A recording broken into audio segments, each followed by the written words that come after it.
경주 향교입니다.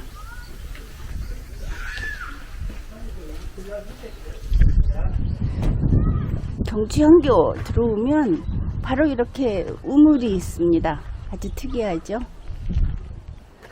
이 우물이 여기 그 문화재 안내판 같이 생긴 그런 안내판이 있는데, 이 경주 향교가 생기기 전부터 있었던 우물이다, 그렇게 알려지고 있습니다. 신라시대 우물인데 이거를 이렇게 설명하고 있습니다. 이 우물이 저기 앞에 이렇게 보면은 이렇게 작게 경주 향교 총명수 이렇게 쓰여 있죠. 여기를, 이 우물물을 총명수라고 한다 하는 거 알 수 있는데, 여기 사연이 있는 겁니다. 이 설명을 보면 이게 삼국유사에 의하면 이렇게 설명을 하고 있습니다. 원효대사와 요석공주가 인연을 맺어서 설총을 낳은 요석궁이 바로 이곳이다. 그러니까 그 요석궁 터가 바로 이 경주 향교자리다, 이렇게 이걸 알려주고 있고, 그리고 이 우물은 바로 그 요석궁의 우물, 궁에 있던 우물이라고 하는 겁니다. 그러면 이게 왜 총명수인가 하면, 바로 이 땅, 이 자리에서 태어난 설총이 이 우물물을 마시고 대학자가 돼서 총명수라고 부른다 하는 이야기가 전해온다 하는 그런 그 설명을 여기에 그 설치해 놓고 있습니다. 그러면은 이 경주 향교 자리에 예전에 요석궁이 있었고, 이 요석궁이 바로 저 월정교 옆에 있는 그 설명처럼 그 나무다리 유교를 건너서 원효대사가, 그 물에 빠진 원효대사가 여기에 와서 옷을 말리고 그랬다는, 그렇게 연결이 되는 장소구나 하는 것을 알 수 있습니다. 일단 경주 향교의 이러한 설명으로 보건대 이곳이 요석궁이 있던 곳이고, 바로 이곳에서 요석공주와 원효가 같이 그 3일을 보냈다 하는 그곳이고, 이곳에서 설총이 태어났고, 그리고 설총이 이 우물물을 마시고 대학자가 됐다고 하니까 이곳이 바로 설총이 자라난 집이구나, 이런 설명인 것을 알 수 있습니다. 이곳에 와서 좀 특이한 것이 바로 이 총명수라고 하는 우물 옆에 있는 건물이 참 아담하게 생겼죠. 그런데 저 건물의 그 지붕 끝, 그 마루라고 하는 곳을 보면 새가 이렇게 2마리가 저기에 새를 만들어 놓았습니다. 그냥 보기에 맷비둘기처럼 보이지 않습니까? 어떤 사연이 있는지 궁금해집니다. 리걸마인드 연구소입니다. 월정교에서 만난 요석공주의 스토리를 따라서 경주 향교까지 왔습니다.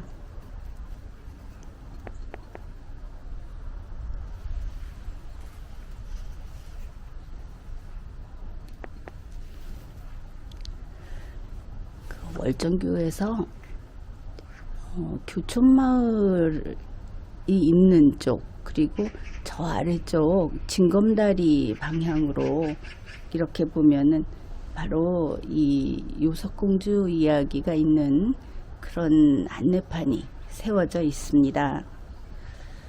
거기 보면 원효 대사가 이제 2번째로 당나라에 수학을 하러 가려고 하는 그 과정에 크게 깨달아서 대우해서 다시 돌아오게 됐다.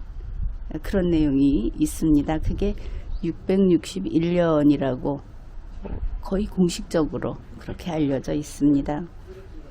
이제 그렇게 원효대사가 대우한 이후에, 그러니 661년 이후가 되겠죠. 이제 그런 후에 요석공주하고 인연을 맺어서 설총을 낳았고, 그 설총을 낳게 됐으니 승려가, 그래서 그 후에 파괴했다. 이런 내용이 그 안내판에 새겨져 있습니다. 현재 요석공주가 설총의 어머니다. 이것이 거의 기정사실화되어 있지 않습니까? 그런데 기록을 좀 맞춰보면 그 사이사이에 좀 빈틈이 있다. 이게 좀 설명이 더 있었으면 좋겠다 하는 부분들이 있습니다. 그 월정교 안내판 위에서는 원효대사의 그 행적 이런 것을 적어 놓았지만, 그 안내판 하단에는 아주 작정을 한 듯이 원효대사가 파괴를 하게 된 그 전모를 아주 상세히 그렇게 기술을 하고 있습니다. 그게 안내판의 제목이 유교라고 쓰여 있는 바로 그 대목입니다. 유교라고 하는 것은 한자로 그 느릅나무, 느릅나무로 된 나무다리를 가리키는 것입니다. 그때 유명한 이야기가 있죠. 원효대사가 당시에 그 거리를, 마을을 돌아다니면서 이런 뜬모를 노래를 지어 불렀다. 그렇게 지금 기록이 돼 있고, 이것이 그 안내판에도 있습니다. 한자를 쭉 적어 놓고 발음음도 적어 놨는데, 수허, 몰가부, 아작지, 천주라는 그 구절입니다. 그러면서 이 설명이 아무도 그 뜻을 몰랐다고 하지 않습니까?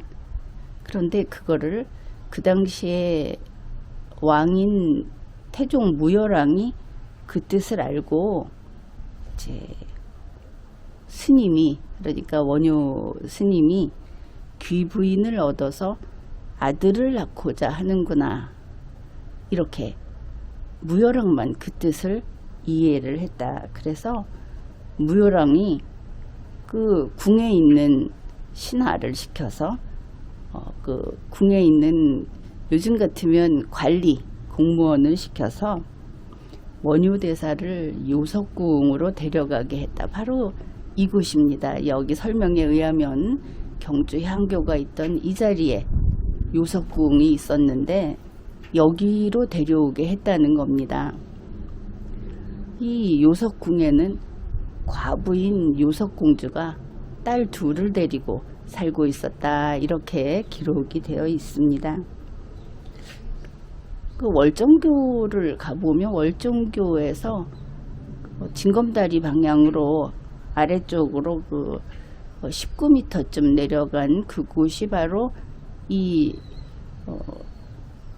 설화라고 할까 하는 이 옛 이야기의 유교 자리인 겁니다. 그 요석궁이 지금의 이 경주 향교 자리에 있다.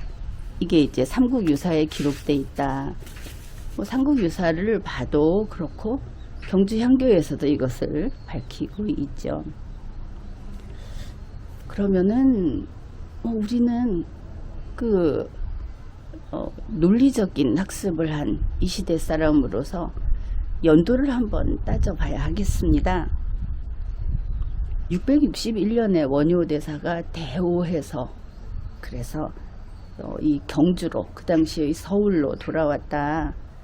그리고 나서는 천춘 말락을 다니면서 설법을 했다. 이렇게 지난번 그 방송에서 이야기했습니다. 그러면 661년에 당나라로 가려다가 이 경주에서 출발을 해서 그게 경기도 어딘가 그 예전 백제의 항구로 갔다고 하니까 상당한 거리가 되겠죠. 아무튼 그곳까지 갔다가 되돌아왔다. 또는 중국까지 갔다가 되돌아왔다. 이런 38가지가 있습니다. 아무튼 갔다가 와서 그리고 곳곳을 돌아다니면서 천촌만락이라고 하는 것은 1000개의 촌, 10,000개의 부락 이런 데를 돌아다니면서 설법을 했다. 그러니 4계절이 지나고 몇 해가 지나고 이렇게 갔을 때 그런 이야기를 하는 게 타당하죠. 자, 그런 그 설법을 했다고 하면은 못해도 662년 정도는 아무리 빨라도 되지 않을까 후하게 쳐서 그렇게 생각을 합니다. 그리고 또 요석공주가 그의 설법을 듣고 상사병에 걸렸다. 요석공주가 원효대사에게 또 선물도 바치고 했다 하는 기록도 있죠. 즉 그런 일이 다 있고 나서 우리가 한 662년이라고 치자. 이제 그런 일이 있고 나서 태종 무열왕이 원효를 불러서 이 요석궁으로 데려왔다. 요석궁에 불러다 넣었다. 그리고 이제 그 3일 동안 여기에 머물렀는데 그 사이에 설총을 잉태했다. 뭐 이게 우리가 알고 있는 기록이고 지금도 모든 자료에 이렇게 되어 있습니다. 그러면은 661년에 그런 일이 있었으면 662년에 설총이 태어났을 것이고 662년에 그런 일이 있었으면 663년에 설총이 태어났을 겁니다. 당연히 그렇겠죠. 자, 그러면은 이제 이 안내판을 보면서 바로 지금 이 안내판이 설명하고 드라마에서 그렇게 다루고 또 우리가 다들 그냥 원래 그랬대라고 알고 있는 그게 맞다고 한다면 여기에서 한 가지 의문이 생깁니다. 원효대사가 해탈을 하고 돌아왔는데 해탈을 하고 나서 이와 같이 파괴를 하는 것이 그게 해탈한 자의 자세인가? 문득 아주 근본적인 의문이 생기는 겁니다. 다들 그렇다 하는데 과연 그 고승이 명승이 그것도 해탈한 자가 이게 맞는가? 좀 당혹스러운 부분이 되겠죠.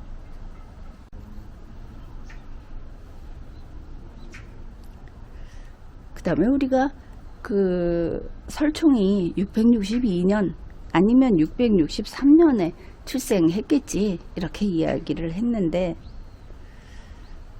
이게 또 묘한 것이 현재 과거의 이러한 기록들을 우리에게 알려주는 한민족 대백과사전에서는 설총이 655년에 출생했다 이렇게 나옵니다. 표준국어 대사전도 마찬가지입니다. 사실 이것이 현재 우리 한국의 통설이다 이렇게 말할 수 있습니다. 설총은 655년에 출생했다. 그러면 원효 스님이 대우한 것은 두 번째 2차 당나라 유학을 하려고 했을 그 661년 대우하고 돌아온 그 이후라고 할 것인데 어떻게 설총은 655년에 출생했는가? 아주 큰 문제가 생겨버린 것이죠. 게다가 2차 당나라행은 661년이라는 기록이 있습니다. 왜냐하면 이것이 원효 스님에 대한 것이 아니고 의상대사에 대한 기록으로 있기 때문에 제3자적 입장에서 이 기록이 661년으로 고정이 되어 버린 겁니다. 그러면 여기에서 우리 의문이 생기죠. 원효대사는 655년에 설총을 낳고 이 기록이 이것도 있으니까 그러면 설총을 655년에 낳고 그러면 이미 파괴한 거 아닙니까? 그래, 파괴를 하고 나서 당나라에 유학을 가려고 했다. 그리고 갔다가 대오해서 돌아와서 큰 스님으로서 그렇게 깨달은 자로서 설법을 하고 다녔다. 이게 도무지 선효가 맞지 않는다. 그런 것을 알 수 있습니다. 바로 이와 같은 것 때문에 2차 당나라 행에서 의상대사와 원효대사가 동행했다 하는데 원효대사의 동행 여부는 불분명하다. 또는 그거는 사실이 아닌 것으로 보인다 하는 주장이 강하게 제기되고 있습니다. 그뿐이 아닙니다. 이것과 연계해서 661년에 밤에 무덤에서 자다가 해골에 있는 물을 먹고 그 다음날 보니까 그게 사실을 알게 되고 크게 깨달았다. 이게 스토리 아닙니까? 그런데 그 소위 해골물 스토리가 원효대사의 대오하게 된 그 계기는 아니다.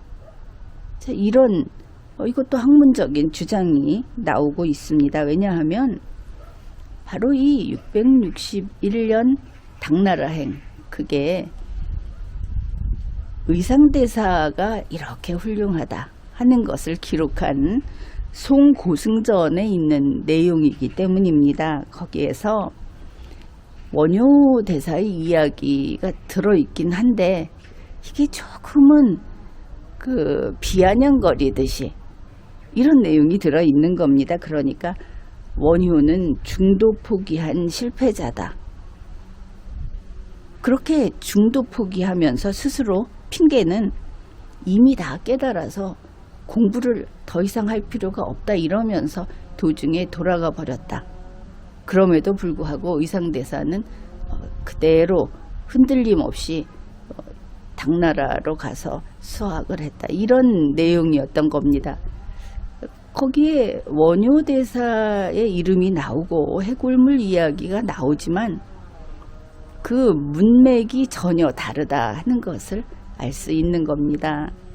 이걸 가지고 원효대사가 그 일을 계기로 대오해서 돌아왔다고 이야기를 한다면 앞뒤 뚝 자르고 그리고 보고 싶은 것만 보는 결과가 되지 않느냐 이렇게 볼 수 있겠죠.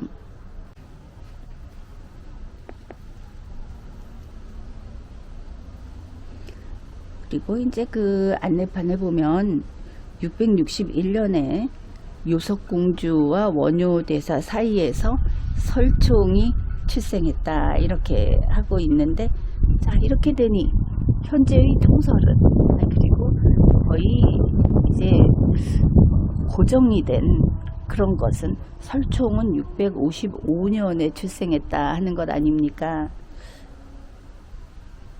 그런데 여기 이제 더욱 문제가 삼국사기 열전에 보면은 원효가 설총의 아버지라고 나옵니다. 이게 큰일이 난 것이죠.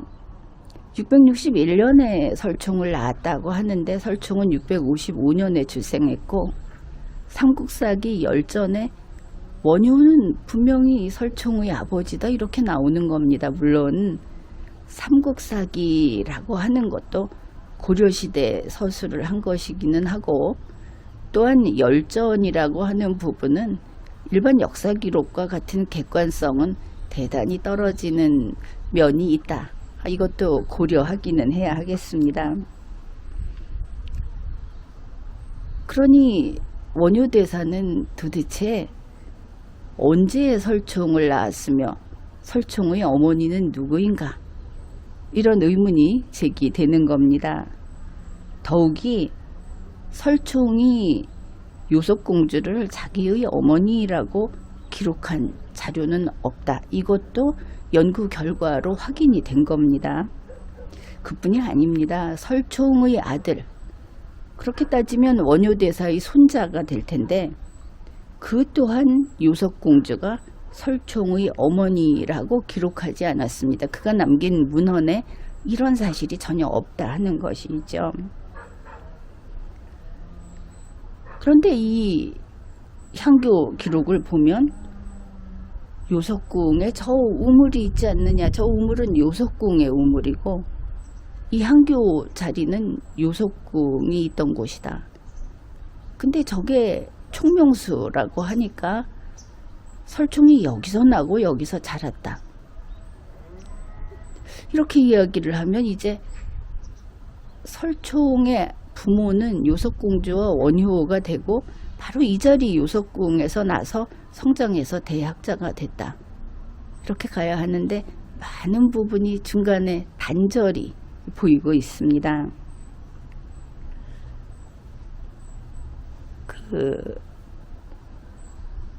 이런 연도가 서로 다르다 하는 것은 우리같이 후세 사람들이 이런 역사를 돌아볼 때 대단히 불편하고, 그리고 우리가 도무지 이해할 수 없고 받아들이기 어려운 이런 그 혼란을 느끼게 하는 겁니다. 기록은 일관돼야 하고 어느 방면에서 다시 확인을 하더라도 딱딱 맞게 그렇게 검증이 되어야 하는데 증거도 없고 검증도 안 되고 저마다 충돌하는 내용을 주장하고 있고, 이런 걸 보면서 우리는 상당히 어려움을 느낍니다. 그렇지 않아도 그 안내판에 원효대사가 노래를 했다 하는 내용이 있지 않습니까? 이 부분도 이야기를 해야 하겠습니다.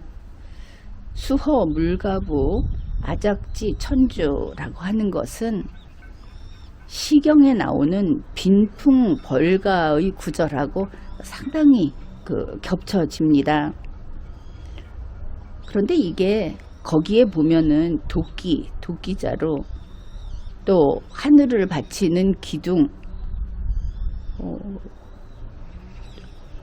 장가간다, 중매선다 하는 이런 어휘들이 나옵니다. 그것을 가지고 그냥 그대로 삼국유사에서는 무열왕이 이렇게 말했다. 스님이 귀부인을 얻어서 훌륭한 아들을 낳고 싶어 하는구나. 이렇게 싣고 있고 지금 또 이렇게 다들 알고 있는데, 시경 빈풍 벌가의 뜻은 그게 아닙니다. 주공을 만나기를 원해서 이런 말을 했고 결국은 그 뜻을 이루었다. 그래서 기뻐한다 하는 그런 내용인 겁니다. 시경이라고 하는 것은 어떤 내용이 있어도 항상 왕에 대한 것이고 정치에 대한 것이기 때문에 이 주공은 왕이었고 왕을 만나기 위해서 빈풍벌가라는 것을 불렀다 하는 그런 내용입니다. 그러니까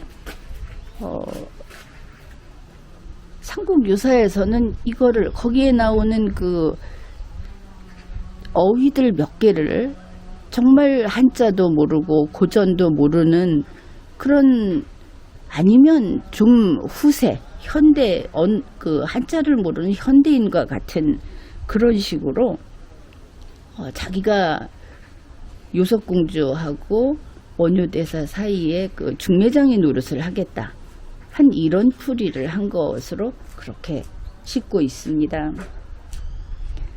그래서 태종 무열왕이 원효 스님을 남편 없이 딸 둘 데리고 살고 있는 자기 딸 요석공주가 그렇게 살고 있는 요석궁에 넣어줬다. 이거 참 여기에 등장하는 모든 사람들의 도덕성이라든지 그 품이라든지 하는 것이 엉망이 되는 그런 내용인 것을 알 수 있습니다. 게다가 이것이 왜 도덕성의 문제가 되는가 하면은 요석공주가 왜 그때 과부로 혼자 살고 있었는가, 이 부분을 생각할 수밖에 없습니다. 요석공주의 남편은 김흠운이라고 해서 그 당시에 백제와의 전쟁을 신라가 하고 있었습니다. 그 전쟁에서 전사해버립니다. 결국 용감하게 싸우다가 전사를 하게 되는 이제 그런 그 상황이었던 겁니다. 그러니 김흠운은 나라를 위해서 목숨을 바친 사람인데, 이 김흠운이 사망한 때가 655년입니다. 그 655년에 남편이 전사를 했는데, 그리고 나서 딸 둘이 남아 있었고 딸들과 요석궁에 있었습니다. 그러면 지금 설총이 655년에 태어났다고 한다면, 그러면 654년에 남편은 전쟁터에서 싸우고 있는데 요석공주가 원효하고 그런 일이 있었고, 그것을 태종 무열왕이 중매장이처럼 주선을 했다는 것인가. 이게 참 애매하고 참 큰일이 아니겠습니까, 이렇게 가면. 게다가 또 다른 그 틈이 있는데, 그것은 지금 이제 도덕성이라든지 애국심이라든지 또 왕실 가족으로서의 국가에 대한 의무, 이런 것을 떠나서 현재 그 안내판에서는 661년에 요석공주와 그 원효대사의 이 그 스캔들, 애정행각 뭐 이런 게 있었고, 그것을 태종 무열왕이 주선했다, 이렇게 되어 있지 않습니까? 그런데 결정적인 문제는 바로 661년에 태종 무열왕은 사망했습니다. 그래서 이걸 가지고 무열왕이 사망한 661년 6월 이전에 이 모든 일이 일어났다. 원효대사가 2차 당나라 당나라에 수학하러 가는 일을 갔다가 거기에서 해골물을 마시고 대우해서 돌아온 다음에 천촌 말락을 다니면서 설법을 하고, 또 그 경주에서 그런 설법을 하는 것을 요석공주가 듣고 거기에 빠져서 상사병에 걸리고, 요석공주는 갖가지 그 선물을 바치기도 하고, 그런 일이 있고 나서 무열왕이 월정교 밑에 그 유교에서 원효대사를 이 요석궁으로 불러들여서 여기에 들여보내가지고 여기서 설총을 낳았다. 이 모든 것이 661년 6월 이전에 다 일어났다. 이런 아주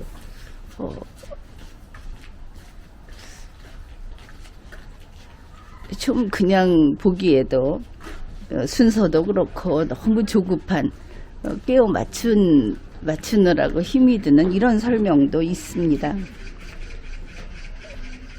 그런데 문제는 다시 설총이 655년에 태어났다는 기록이 있다 하는 겁니다. 그래서 결국 현재 우리나라의 학계에서는 원효와 요석공주의 이 사랑 이야기, 이거는 그저 전설로 사람들이 재미있게 꾸며낸 이야기로 이렇게 보고 그 근거는 없다, 이것을 모두 인정하고 있습니다. 그러니 돌아다니는 이야기로서 재미있는 이야기로서는 이런 말을 우리가 듣고 그랬구나 할 수도 있는데, 이런 것이 삼국유사나 삼국사기 열전에 기록이 되는 것도 마찬가지로 볼 수 있습니다. 그런데 여기에서 우리가 분명히 해야 할 것은, 증명이 안 되는 것은 역사로 될 수 없습니다. 이것은 엄격한 원칙입니다. 증명이 안 된 것은 사실로 될 수가 없습니다. 증명이 안 된 것을 사실로 만들면 안 되는 것입니다. 우리가 생각해야 하고, 만일 이 모든 삐걱거림이 잘못 기록됐다든지 중간에 빠진 것이 있다든지 아니면 새로 증명을 할 수 있게 된다든지 그게 가능하다면 그것을 위해서 노력을 해야 할 겁니다.